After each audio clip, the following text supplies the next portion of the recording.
अस्सलाम वालेकुम। कैसे हैं आप लोग? उम्मीद करती हूँ कि सब ठीक होंगे।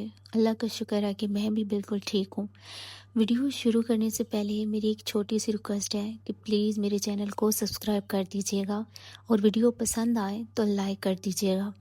तो चलें शुरू करते हैं अपना आज का टॉपिक। सारा दिन निकल जाता है घर के कामों में, ज़िम्मेदारियों में और रिश्तों को निभाने में। कभी लगता है कि वक्त कितनी तेज़ी से भाग रहा है। पूरा दिन दिमाग में बस एक ही चीज़ चल रही होती है कि आज क्या बनाना है, बच्चों के क्या काम करने हैं या घर को कैसे संभालना है। लेकिन पता है, जब पूरा दिन गुजर जाता है और रात को जब सब थक हार कर अपने अपने बिस्तर पर लेट जाते हैं तो अचानक से सब खामोश हो जाता है। और उस खामोशी में एक आवाज़ आती है जो मेरे बचपन की गलियों से होती हुई मेरे दिल तक पहुंच जाती है। दिल अचानक से वहाँ पहुंच जाता है जहाँ से मैं आई थी। हम शादीशुदा बेटियां कितनी तरसती हैं वालिदैन की खिदमत को, ये सिर्फ हमें ही पता है। शादी के बाद शौहर की, सास ससुर की, अपने बच्चों और कभी कभार अगर जॉइंट फैमिली में रह रहे हों तो शौहर के बहन भाइयों और घर वालों की खिदमत करके जब अपने बिस्तर पर आती हैं तो दिल के किसी कोने में एक सवाल ज़रूर आता है कि पता नहीं अम्मी लोग कैसे होंगे, उन्होंने खाना सही से खाया होगा या नहीं, उन्होंने दवाई टाइम पे ली होगी या नहीं। और फिर एकदम से दिल करता है कि काश कभी इन ससुराल के झमेलों से निकलकर अपने वालिदैन को पास बुला के उनकी भी खिदमत का मौका लिया जाए।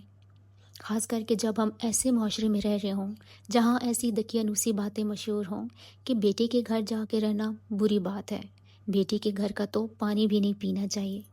ऐसे माशरे में बेटियां हसरत ही करती रह जाती हैं कि अपने वालिदैन को अपने घर बुला सकें, और वालिदैन भी झिझकते ही रह जाते हैं। और ये मैं आपको पढ़े लिखे घरानों का हाल बता रही हूँ। हालांकि हमारा दीन तो हमें बताता है कि हमारे नबी हज़रत मोहम्मद मुस्तफ़ा सल्लल्लाहु अलैहि वसल्लम कसरत से हज़रत फ़ातिमा ज़हरा से मिलने जाते थे। शादीशुदा बेटी के घर जाने में कोई कबाहत नहीं है, लेकिन अफसोस कि हमारे यहाँ ऐसा नहीं होता। दीन से मिसालें नहीं दी जाती, बल्कि घर के बड़े बुजुर्गों की मन घड़त रवायात को ही अपनाया जाता है। बहरहाल हमें इस चीज़ को आम करना चाहिए कि वही बहू जो शौहर और सास ससुर के साथ अच्छे तरीके से पेश आती है, उनका ख्याल रखती है, उस बहू को इतना हक ज़रूर दें कि वो अपने वालिदैन से जब मर्ज़ी मिल सके, उस पर पाबंदियाँ ना लगाएं। सिर्फ एक बार सोच लें कि उनके दिल पे क्या गुजरती होगी। बेटियां बहुत हसास होती हैं, वो खुद को बहला कर ससुराल में दिल लगाती हैं, आप लोगों को आराम पहुंचाती हैं। कभी उनकी खुशी का भी सोच के देखें। आखिर में मैं आपसे सवाल पूछना चाहूँगी कि क्या आपको भी रात को सोते वक्त अपने मेके की ऐसे ही याद आती है? अगर है ऐसा तो मुझे कमेंट सेक्शन में ज़रूर बताइएगा। आज की डायरी में बस इतना ही। अपना ढेर सारा ख्याल रखिएगा और हमें भी अपनी दुआओं में याद रखिएगा। मिलते हैं अगली वीडियो में। अल्लाह हाफिज़।